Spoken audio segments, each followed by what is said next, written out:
Before a blessing ever appears in your hands, it must first know your name.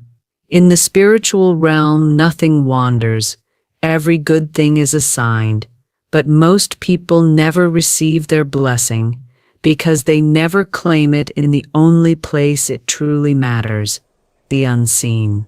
The world teaches you to wait until you can see it, touch it, or hold it before you call it yours. But the law says the opposite.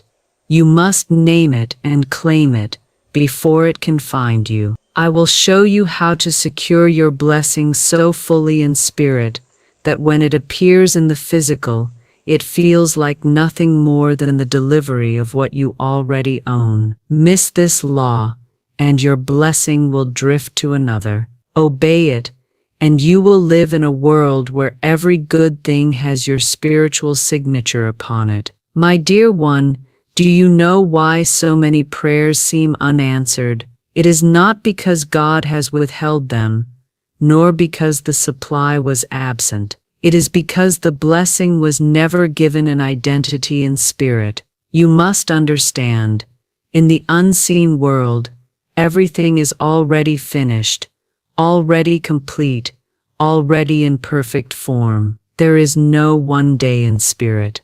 There is only now. But until you name what you desire and place your spiritual ownership upon it, it remains unclaimed merchandise in heaven's storehouse. And in that storehouse, unclaimed blessings are eventually reassigned. I once counseled a woman who desperately wanted a home. She prayed, she begged, she wept, but her words were vague. She said, "I want somewhere to live.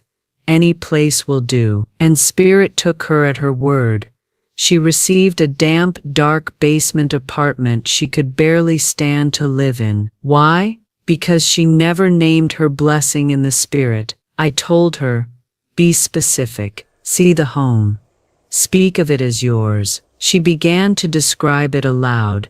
A bright, sunny house, near the water with roses in the garden. She wrote it down and thanked God for my beautiful house, as if she already dwelt in it. Within weeks, a friend called. She had to move suddenly and offered her a cottage by the sea, with roses blooming at the gate. She had named it. Therefore she claimed it. Therefore it had to find her. This is the first great secret of the law of name and claim. The blessing must hear its name to know where to go. If you simply wish vaguely, you send no instruction to the unseen. But when you name it, you attach a spiritual address. Heaven's delivery system never misses when the address is clear. Think of it this way.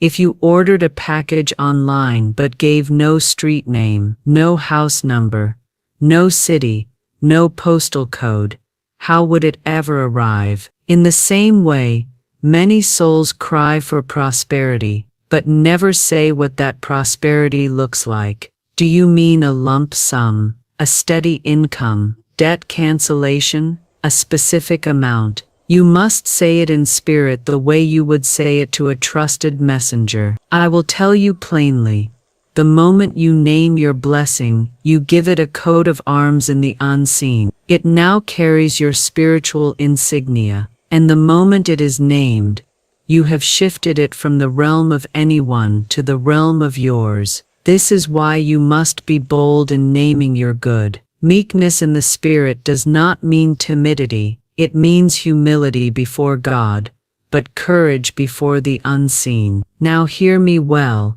Some of you have already lost blessings because you failed to name them. Opportunities passed you by. Promotions went to others. Relationships dissolved before they began. You may think it was bad luck or timing, but I tell you, it was a spiritual misaddress. The law is exact, and it will not break its own order to suit our half-spoken desires. This is why, before you can claim, you must name. And here is my counsel to you. Do not name in doubt. Name in certainty. Do not say, "I hope to have it." Say, "It is mine." Do not ask, could I receive this? Say it is appointed to me. When you speak like this, you are not lying. You are telling the truth of the unseen. The physical will always lag behind the spiritual, but it must catch up, because the two realms are mirrors. I remember telling a man who was seeking work, do not pray for a job, pray for the right job, with the right pay, at the right time and the right conditions. Name it and hold it in the spirit. He followed my advice, and soon an offer came from a place he had never applied to, with better pay and hours than he had imagined. He looked at me and said, "It's exactly what I named." I smiled and replied, "Of course it is. The law has no other choice once you name and claim. So I say to you, dear one, as you listen to these words, search your heart. What blessing have you left unnamed? What desire have you left wandering in the unseen without a label? Stop leaving your future to chance. Stop asking for something good, and start asking for the exact thing that belongs to you. The moment you name it, you tell the unseen, this is mine. Deliver it to me without delay. And when you do this in faith, without wavering, you will be astonished at how quickly heaven obeys your spiritual command. The power of naming in the spirit is the power of creation itself. God created the heavens and the earth by speaking them into being, and the same spiritual law operates in you. Words are not decorations to your thoughts. They are the carriers of your authority. When you name a blessing in faith, you are stamping it with the seal of divine ownership, and that seal cannot be forged, intercepted, or erased. In the unseen realm, there is no confusion. Everything responds to its appointed identity. Just as a shepherd calls each sheep by name, and it comes running, so too does your blessing respond to the name you give it.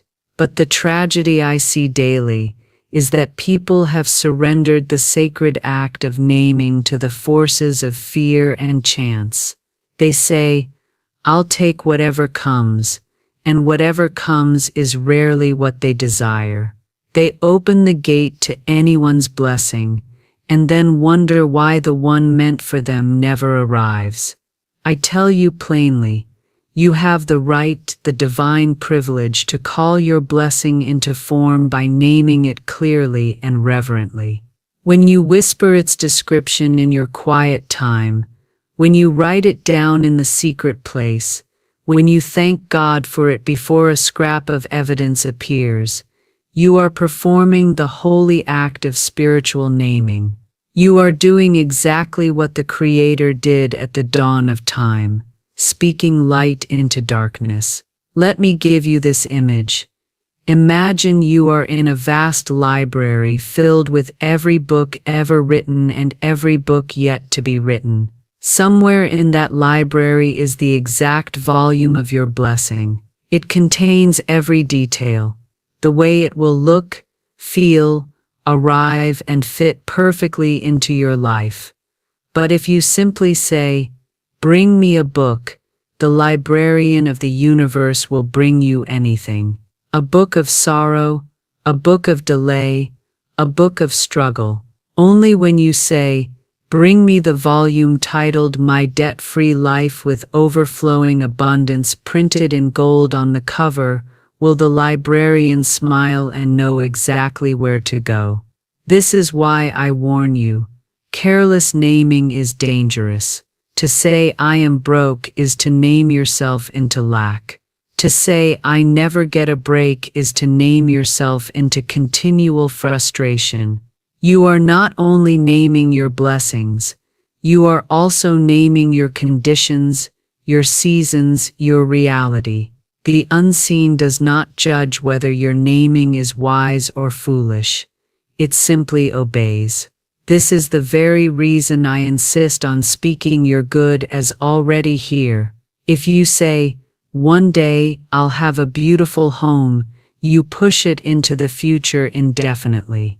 But if you say, I live in my beautiful home now, every room is filled with peace and joy, you summon it into the present in spirit, and when it is present in spirit, the physical must align.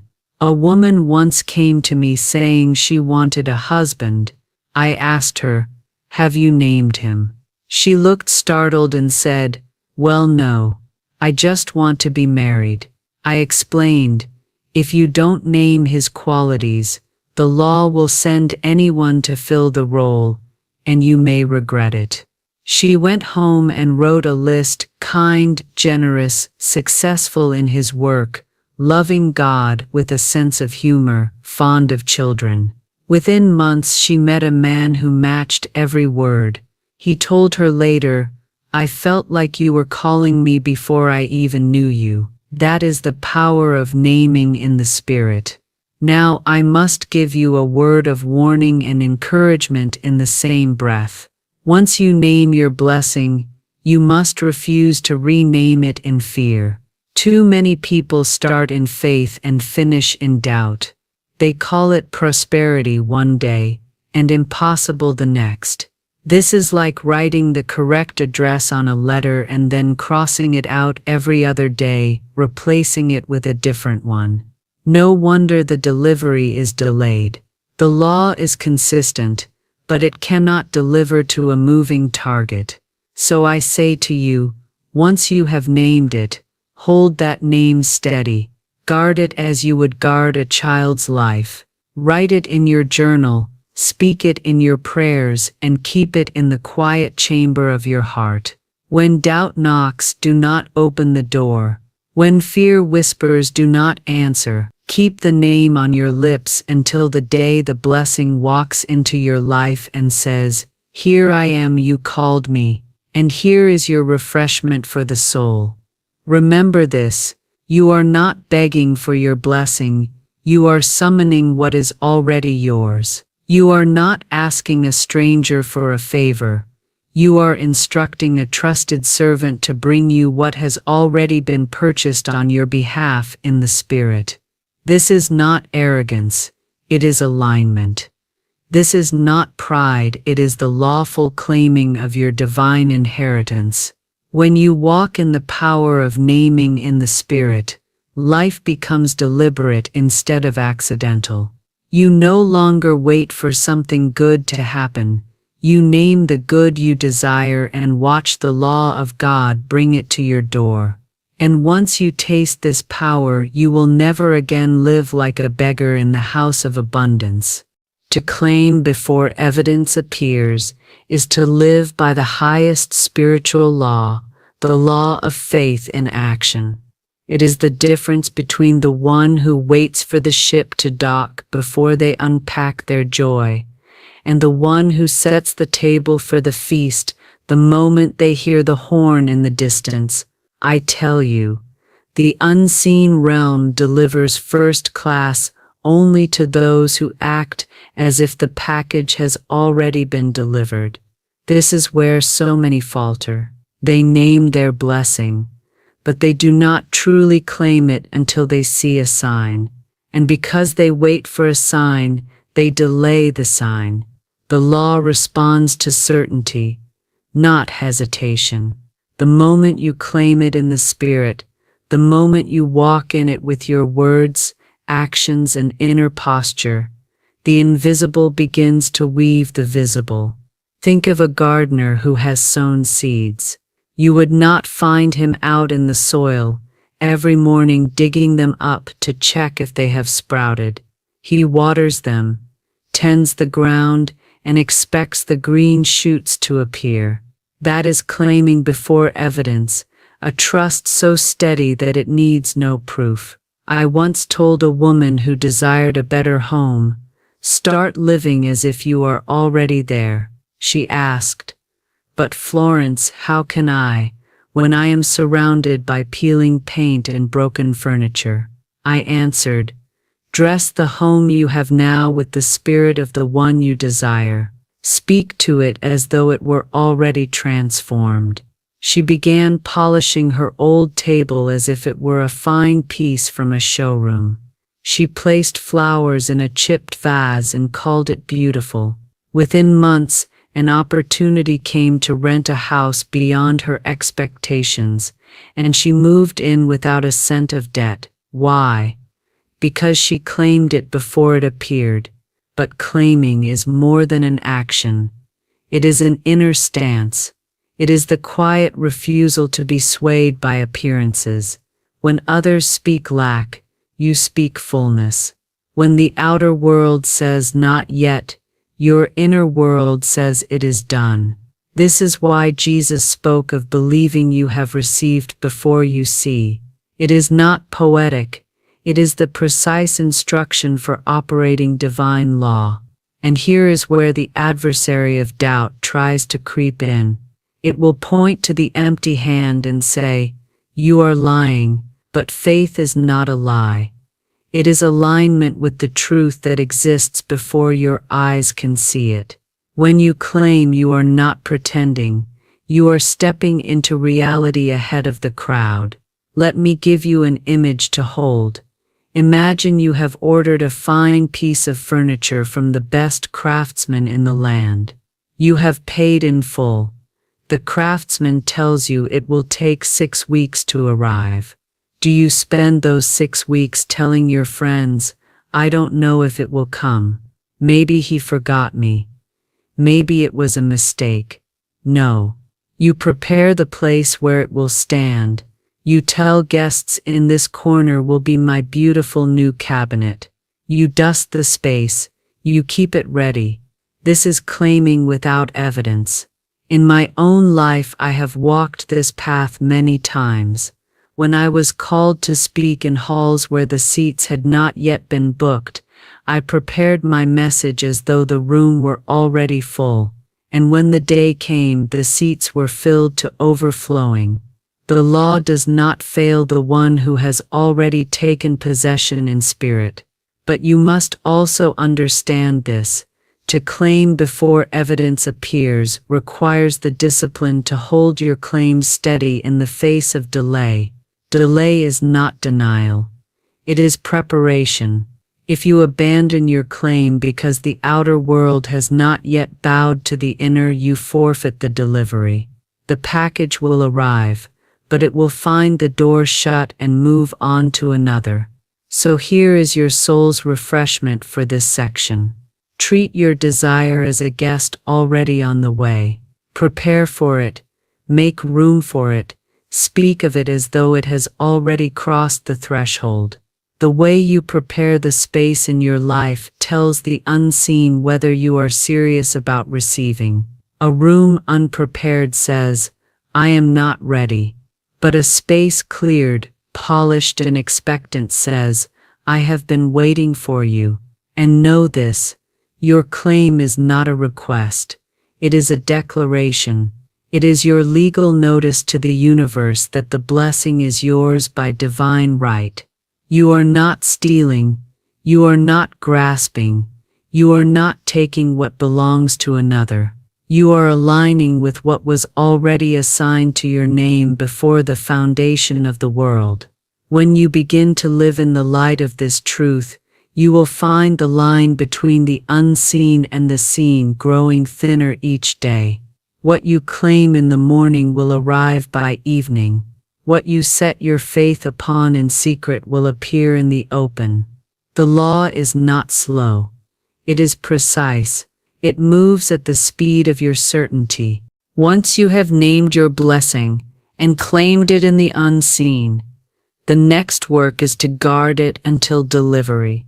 Many souls lose their good, not because they failed to believe, but because they failed to protect the seed of that belief. A claim left unguarded is like a jewel left on the open street. Sooner or later, someone or something will try to take it from you. The moment you set your intention, there will come voices, sometimes from others, often from within, whispering doubt, ridicule, or fear. What if it doesn't happen? Who do you think you are to have that? It's taking too long.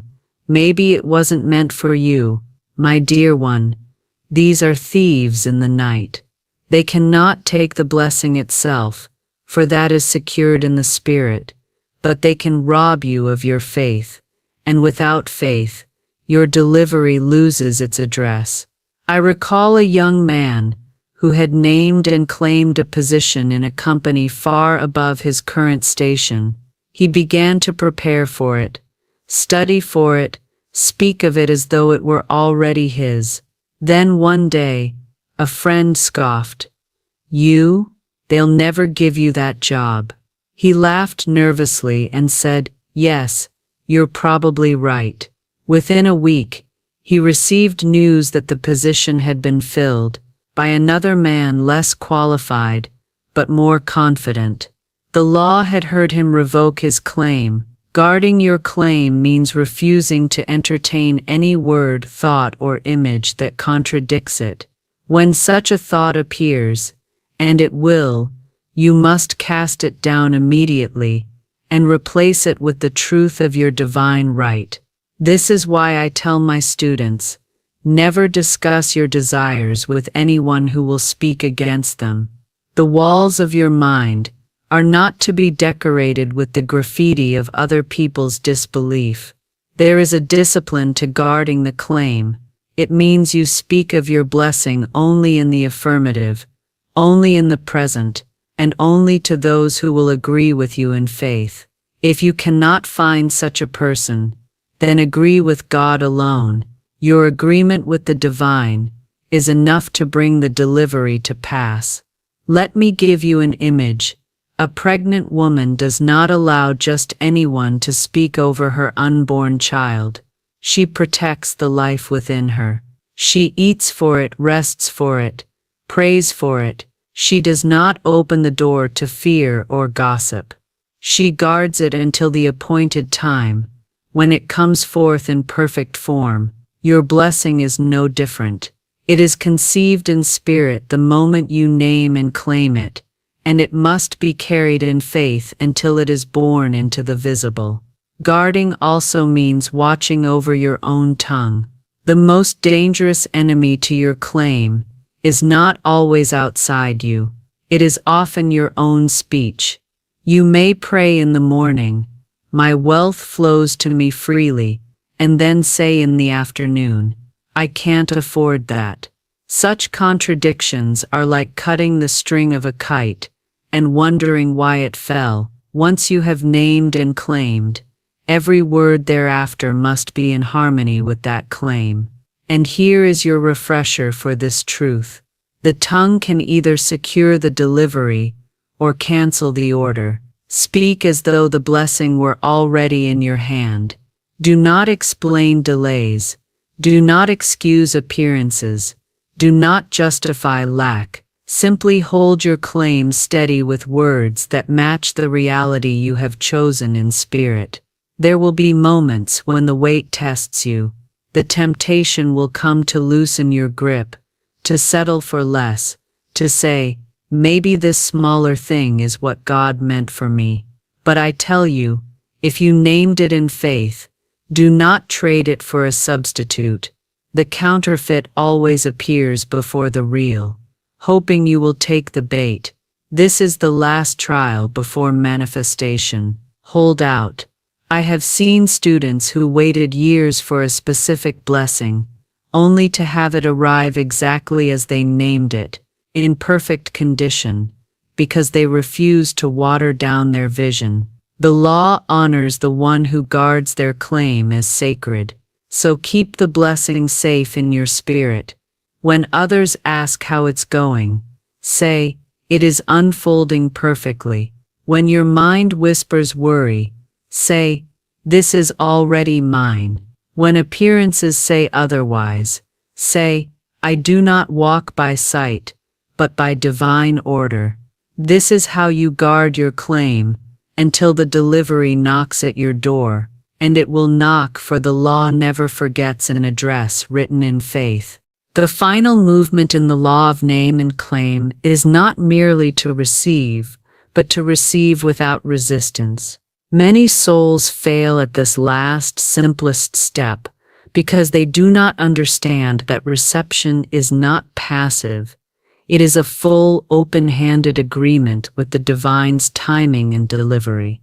You see, some people name their blessing, claim it in faith, guard it with diligence, and then when it arrives, they shrink back. They say, "This feels too big for me. What if I cannot keep it? What if I lose it?" And in those moments they push away the very thing they prayed for.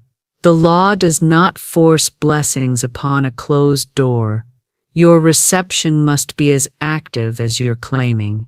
Receiving without resistance means you accept the blessing in the same spirit with which you claimed it, as your rightful inheritance. You do not apologize for it. You do not feel guilty for it. You do not downplay it to make others comfortable. To do so is to insult the giver. When the divine has prepared a table for you, you sit and eat with gratitude, not hesitation. I remember a woman who had long desired a certain sum of money to start her own business. She spoke it daily, wrote it in her journal, guarded her words, and carried herself as a business owner. One day, an unexpected check arrived for the exact amount she had claimed. But instead of celebrating, she hesitated. What if I invested and fail? Maybe I should save it for emergencies instead. Within weeks, the money was absorbed by small, unplanned expenses. Her fear had turned the blessing into sand running through her fingers. The universe responds to a receiver who stands ready, not just in intention, but in attitude. Readiness is shown by the way you treat your blessing when it arrives. If you believe it is temporary, you will hold it loosely, and it will slip away.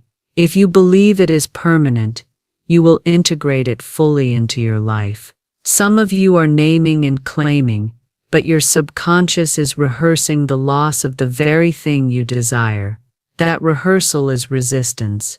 It is like inviting a guest to your home and then locking the door. You must train both your conscious and subconscious mind to receive with ease. This is where gratitude becomes the cement that holds the blessing in place.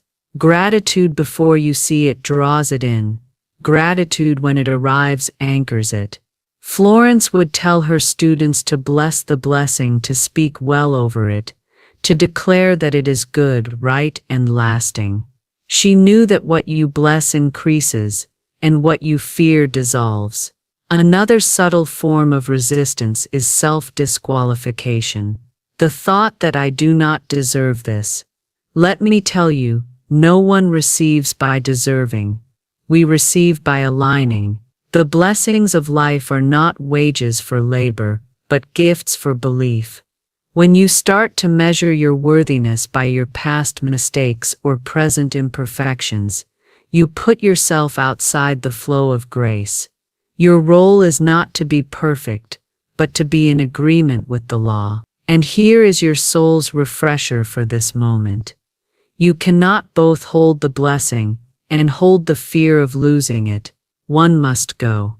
If you cling to fear, the blessing will slip away. If you cling to faith, fear will dissolve. Choose faith every time. Receiving without resistance also means being willing to accept the form in which the blessing arrives. Many block their good because it does not look exactly like the picture in their mind.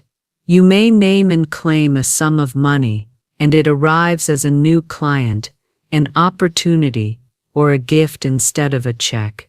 The immature soul says, "This isn't it." The wise soul says, "This is the channel by which my good has flowed." The law always delivers in the most direct, perfect way, and it may surprise you. I once knew a man who claimed a new home. In his mind it was a white house on a certain street, but what came to him was a beautiful stone cottage in a better neighborhood, for less than he expected. Had he rejected it because it was not the white house, he would have missed the greater gift. The law answered his desire, but improved upon it. When you receive, you must trust that the divine knows your heart better than you do. To receive without resistance is to stand in the full ownership of your